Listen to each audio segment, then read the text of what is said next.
Thanks, Eric. I have Judy Nelson with us, the Vice Chairman of the Beef Information Centre, or BIC. Thank you for being with us. Thanks, Laurie. Pleasure to be here. Eric and Rich were just telling us about a new marketing campaign unveiled by Alberta beef producers. I understand the Beef Information Centre has been revitalizing its branding identity as well. Can you give us a few details? Well, what the Beef Information Centre focuses on is the actual beef product. So what we do is look at the attributes of beef, specifically things like taste, nutrition density, texture, leanness. We take those attributes and work them into our marketing campaigns. So an example of that would be where we're focusing on the consumer, that we would market our beef as a nutritious and a tasty food choice that fits into an active and healthy lifestyle. Whereas if we're focusing on our trade partners, then we look at the advantages of the Canadian carcass, the quality and the safety features that are associated with that, as well as the economic advantages of using that carcass. Can you give us an example of what's being done to campaign in any specifically identified markets? Next spring, we're launching a campaign in the Greater Toronto area focusing on light beef users. And what light beef users are consumers that eat beef 1 or 2 times a week, and we'd like to increase that by at least 1 meal per week. The aim of the campaign is to position beef as a healthy food choice in a healthy and active lifestyle. We think by doing this that we have the potential to grow our domestic market by thousands of tons. Food safety and nutrition are generating a lot of media buzz and public awareness these days. What is BIC doing to mitigate these concerns? Well, Laurie, the Beef Information Centre works hard to ensure that Canadians get up-to-date information regarding food safety and beef nutrition. There's a number of different avenues that we use for this. Some of it is online, electronic newsletters, health professional seminars that we've carried online. We have a physician's hotline.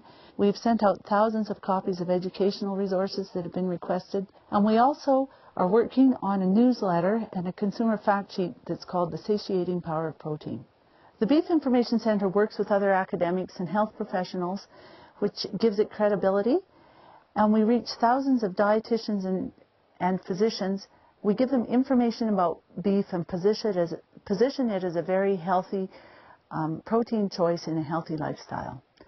The Beef Information, by providing practical and reliable and credible information, is a very powerful voice for our industry. What's happening on the retail and food service front? The Beef Information Centre works with retail and food service commodities, looking for opportunities to enhance and promote the Canadian beef product. And we've had some good successes in that this year. One of them is the Tim Hortons slow roast beef sandwich, and the other is McDonald's Canada Angus burger. We also have some other projects underway, and we're always looking for opportunities where we can promote Canadian beef. Thanks, Judy. In reviewing BIC's role over the past year, we've seen a very positive impact for the industry. All of the highlights we've touched upon today and more is included in ABP's annual report booklet in greater detail.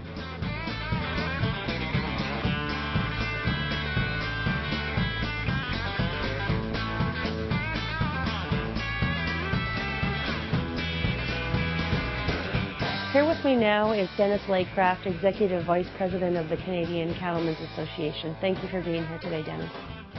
During this past year, the Canadian cattle industry has continued to be challenged by numerous issues. The CCA has been working to address them as effectively as possible. Let's talk about some of the highlights, starting with the WTO agreement and what's happened there. We were very involved in the process this year that led to a major meeting in July, which unfortunately hit an impasse. But to put it in perspective, their studies indicate this could be worth $1 billion to the Canadian cattle industry each year. So as we're continuing to work with a number of groups trying to get the talks moving again. There are negotiations continuing, and there is even some speculation of some sort of modality agreement by the end of the year. We'll have to wait till everybody completes their elections before another ministerial meeting takes place, but we'll continue to be very involved for Canadian producers.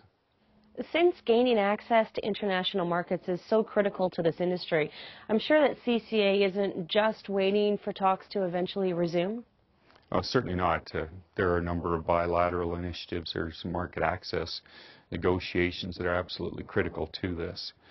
We certainly need, or believe we need, to improve our capabilities, and we prepared a very comprehensive set of recommendations on creating a new trade directorate that would enhance both our trade negotiating capabilities and Canada's capacity to move us from being sort of an average negotiator to one of the best in the world.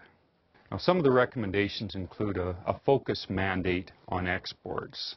The second thing is the whole collaboration between industry and government. How can we enhance that and use it to greater advantage? And third, and equally important, is how do we improve the human resources, both the capabilities and capacity we have to undertake these negotiations in the most effective manner possible. It should be a top priority for our country. So how does the U.S.'s COOL legislation affect or impede the market access goals? Well, in July, the U.S. released its final guidelines on how COOL will be implemented. What we're going to see as a result of these new rules, there's going to be much greater separation requirements for both product going down, but equally important for our live cattle going down. All of these things add more cost into the system, and according to their own studies, provide virtually no consumer benefit. So unfortunately, it's going to make doing business in the United States more costly. Is that fair to Canadian producers? Well, certainly not. We believe that a number of provisions in there are going to violate both the WTO and NAFTA, and we've recommended to our government to be prepared to take action, but at the same time we're working on very active marketing programs. And if the rules are going to be in place for a while, we want to do whatever we can to mitigate those impacts for the industry. What other tactics is CCA using? Oh, there's certainly many of them, but probably the most important is our whole Canada Beef Advantage initiative, which is part of our global marketing strategy. Really, it's from the farm gate all the way through to processing and export, a value proposition that we bring forward on the basis of the quality of our cattle, the quality of our production, the safety of our systems that we have here in Canada, and communicating that forward to really generate the best possible price we can for our product wherever we're selling it in the world. Thank you for being here today, Dennis. It certainly appears that CCA is taking on some big challenges. You're welcome. For more information on CCA and to read into their report, take a look at the 2008 Annual Report booklet.